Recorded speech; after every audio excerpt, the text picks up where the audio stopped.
বাঘ সেদিনের অপমান ভুলতে পারেনি। সে মনে মনে প্রতিজ্ঞা করল, এবার ছাগল আর শিয়ালকে এমন শাস্তি দেবে যে তারা তাকে আর বোকা বানানোর সাহস পাবে না। বাঘ এক গভীর রাতে জঙ্গলের এক পুরনো গুহায় গিয়ে বসল। সেখানে সে শেয়াল ভাইয়ের সাথে দেখা করল, যে তার মতোই ধূর্ত। বাঘ, শেয়াল ভাই, তুমি তো অনেক চালাক। আমাকে একটা উপায় বলো যাতে আমি ছাগল আর ওই শিয়ালকে ধরতে পারি। শেয়াল ভাই, হা হা হা, ওদের ধরা খুব সহজ।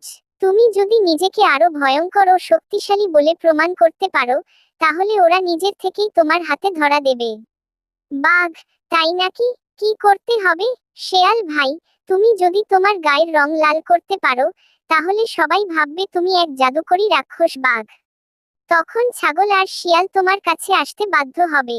বাঘ, দারুণ পরিকল্পনা। বাঘ এরপর এক কাদার গর্তে গিয়ে লাল রঙের মাটি গায়ে মেখে ফেলল। সে দেখতে একদম ভয়ঙ্কর রাক্ষসের মতো হয়ে গেল। পরের দিন সকালে ছাগল ও শিয়াল খেলছিল। হঠাৎ তারা দেখতে পেল লাল রঙের এক বিশাল বাঘ তাদের দিকে আসছে। ছাগল ভয়ে কাঁপতে কাঁপতে, শিয়াল ভাই, এ কি? এ তো কোনো সাধারণ বাঘ নয়। শিয়াল, সত্যিই তো, এটা তো জাদুকরী বাঘ মনে হচ্ছে। বাঘ গর্জন করে বলল, হা হা হা, আমি এখন এক নতুন রাক্ষস বাঘ। আমি এখন আগের চেয়ে 10 গুণ শক্তিশালী। এবার তোরা কেউ আমার হাত থেকে বাঁচতে পারবি না। ছাগল ভয় ছোটাছুটি করতে লাগলো, কিন্তু শিয়ালের মাথায় আবার একটা চালাকি খেললো। শিয়ালের নতুন বুদ্ধি। শিয়াল চুপি চুপি ছাগলকে বলল, শোনো, এবার আমরাও একটু অভিনয় করি। তারপর সে বাঘের সামনে গিয়ে কাঁপতে কাঁপতে বলল, ওহে মহাশক্তিশালী বাঘ, তুমি কি সত্যিই এত শক্তিশালী? তাহলে তো তুমি এক লাফে নদী পার হতে পারবে। বাঘ, হা হা হা, এটা কোনো ব্যাপারই না।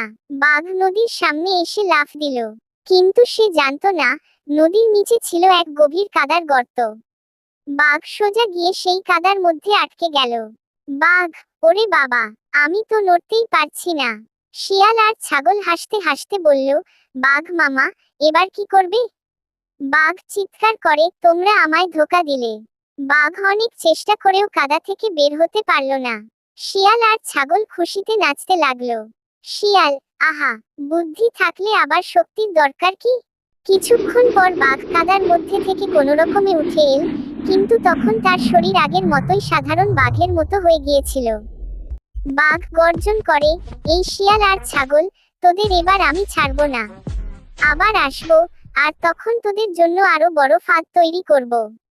শিয়াল আর ছাগল মজা করে বলল, আচ্ছা ঠিক আছে, বাঘ মামা, তুমি আরেকটা পরিকল্পনা করে এসো, আমরা সেটাও মজা করে বানচাল করে দেব। বাঘ রাগে গর্জন করতে করতে চলে গেল, আর শিয়াল ও ছাগল আনন্দে নাচতে নাচতে বাড়ির দিকে চলে গেল। পরবর্তী গল্পে কি হবে? বাঘ এবার নতুন কোনো ভয়ঙ্কর পরিকল্পনা করবে। সে কি পারবে ছাগল ও শিয়ালকে ধরতে, নাকি আবার ধোঁকা খাবে? জানতে হলে পরের গল্পের জন্য অপেক্ষা করো।